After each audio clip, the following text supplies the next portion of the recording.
Salam à toutes et à tous. Donc aujourd'hui, on va revenir sur le secteur de l'aéronautique avec l'annonce de l'installation de deux nouvelles multinationales du secteur au Maroc. Notre nouveau ministre de l'Industrie avait annoncé il y a quelques semaines que le Maroc avait d'ores et déjà récupéré l'ensemble des emplois industriels détruits à cause de la pandémie. Donc nous sommes sortis de la période d'augmentation du chômage et les voyants économiques sont désormais au vert. Le ministre de l'Industrie a aussi annoncé que dans les prochaines années, le Maroc serait capable de produire un avion complet sur le territoire. Il n'a pas précisé le type d'avion, mais ça serait un exploit en soi. Ça permettra au Maroc de rentrer dans le club très fermé des fabricants d'avions. Le Maroc a une stratégie industrielle qui est assez simple et qui tourne autour de la création d'écosystèmes industriels un peu à l'image du secteur de l'automobile. Le Maroc attire des constructeurs de renommée mondiale grâce à des avantages fiscaux, une main-d'œuvre qualifiée et abordable et des infrastructures avancées permettant une exportation rapide et efficace des produits, comme le port de Tanger Med par exemple. Le Maroc donne aux constructeurs la liberté d'opération nécessaire pour entamer la production d'une voiture et il se met d'accord sur une feuille de route dont l'objectif est d'augmenter le taux d'intégration locale dans le temps. Dans le secteur automobile, le taux d'intégration est passé de 30% à 60% dans l'espace de 5 ans seulement, et ce taux devrait passer à 80% dans les 5 prochaines années. Le système de la construction automobile peut se transposer à d'autres secteurs comme la construction navale, ferroviaire et aéronautique. Au Maroc, les bus de Casablanca par exemple sont conçus avec un taux d'intégration de 40%, et là aussi il y a une feuille de route pour augmenter graduellement le taux d'intégration et faire du Maroc une plateforme exportatrice de bus pour le reste de l'Afrique. Le Maroc adopte la même stratégie dans le secteur de l'aéronautique et c'est dans ce contexte que le pays a annoncé cette semaine l'installation de deux acteurs du secteur.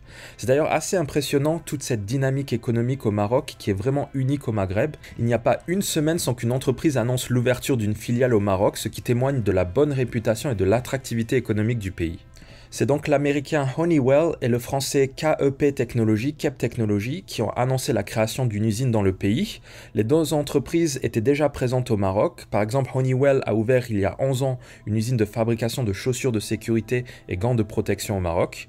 Cette fois-ci, le groupe va créer sa troisième filiale au Maroc qui s'appellera Honeywell Morocco et il compte produire des systèmes avioniques intégrés et des systèmes électromécaniques pour avions et hélicoptères. Ce sont en fait les voyants sur le tableau de bord de l'avion qui indiquent le positionnement de l'avion, les réserves de fuel et autres indicateurs de vol. Ce sont donc des produits de haute valeur ajoutée que l'Américain s'apprête à produire au Maroc. La filiale sera rattachée à la division Honeywell Aerospace, qui est le bras armé du groupe Honeywell dans les métiers de l'aéronautique. L'arrivée de Honeywell Morocco vient consolider les ambitions du Maroc d'améliorer le taux d'intégration de son industrie aéronautique, notamment dans la fabrication de moteurs d'avions et d'hélicoptères. Il y a un écosystème moteur qui est en train de se mettre en place autour des grands constructeurs comme Airbus et Boeing, qui sont les principaux clients du Maroc.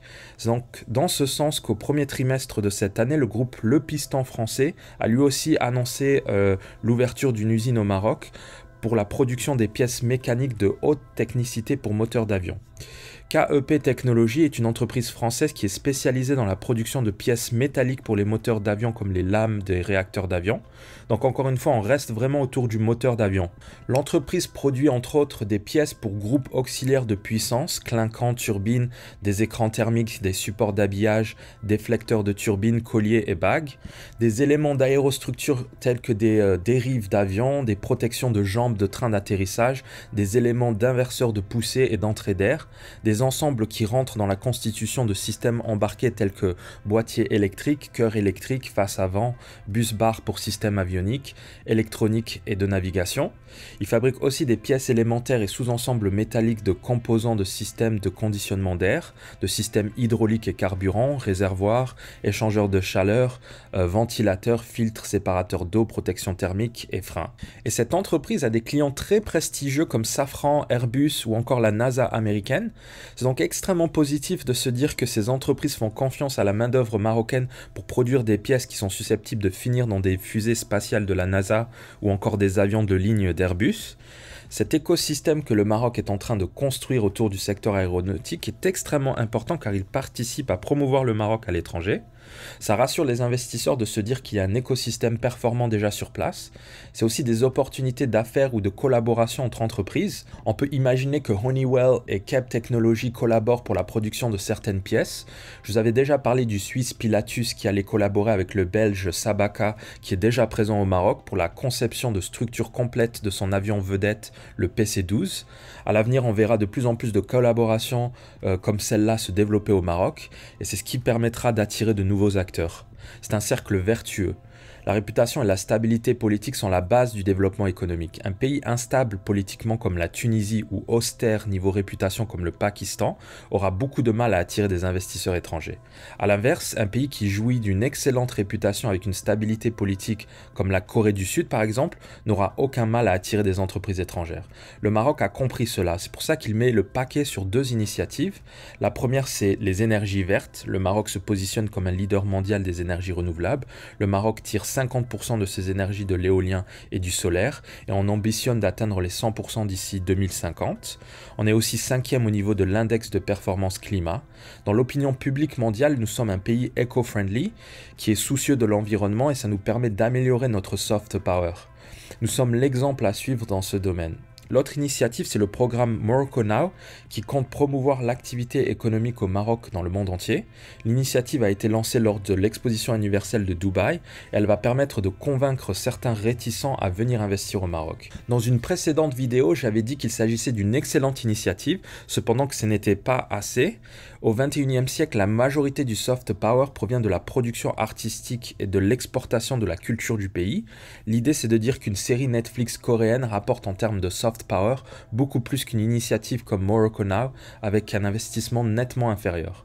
Et donc la meilleure façon pour le Maroc d'augmenter son soft power, c'est d'investir dans la production audiovisuelle, que ce soit film, livres, jeux vidéo ou musique. C'est en produisant du divertissement grand public qu'on arrivera à construire une image positive dans l'inconscient collectif. Je ne trouve pas ça normal, par exemple, qu'on n'ait toujours pas de séries ou de films historiques sur notre grand explorateur Ibn Battuta. Il n'y a pas non plus de grosses productions sur les dynasties marocaines. C'est vraiment un aspect du soft power qui est sous-développé au Maroc. Mais il semblerait que le nouveau ministre de la Culture, Mehdi Ben Saïd, nous ait entendus sur ce point. Son ministère s'apprête à créer un statut d'artiste au Maroc avec des avantages fiscaux et une couverture sociale complète, ce qui va permettre le développement d'une industrie de l'art et de la culture au Maroc. La loi va être adoptée en décembre et elle devrait révolutionner le secteur de l'art au Maroc. Ben Saïd parle d'industrialisation et de contrôle de la qualité de la production artistique au Maroc. L'idée, c'est vraiment d'entamer une industrialisation du secteur avec l'éventualité d'une ouverture à l'international. Donc en conclusion, le secteur de l'aéronautique se porte à merveille au Maroc. Cette dynamique est en partie liée à la reprise économique de l'après-Covid, mais c'est surtout grâce au soft power que le Maroc exerce à l'étranger. Soft power qui devrait s'intensifier dans les années à venir grâce notamment aux initiatives du ministère de la Culture qui compte accompagner l'industrialisation de la production artistique au Maroc. Voilà, c'est tout pour aujourd'hui. N'hésitez pas à réagir en commentaire et je vous dis à la prochaine pour une autre vidéo.